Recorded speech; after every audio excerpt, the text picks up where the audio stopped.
বাজান রে তাজা দরবারা বউ আমার বেটা গলা দিয়েই গেল পলায়া রে বাবা। 4 বছর পূর্বে কামরুল স্ট্রোক করে। তার 3 সন্তান ও স্ত্রী তাকে ফেলে রেখে পালিয়ে যায়। এই বৃদ্ধ মাই তার দেখাশোনা করে। কামরুলের ছোট ভাই বিদেশ যে নিখোঁজ হয়ে যায়।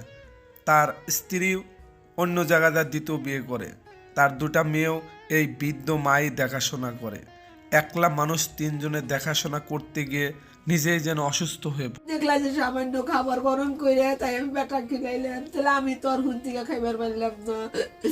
আমি দেখলাম যে আমি যদি খাই বেটা দিবার পারি না। ভোর 6টার সময় কামরুলের বৃদ্ধ মা ছুটে যান মানুষের বাড়িতে কাজ করতে। টিউশনটা খাই আমি কষ্ট করার পর আমার ছেলে যায় বউ ওলা অন্য ওলা ছেলে যায় যাওয়ার পরে আমার মায়ের দেখে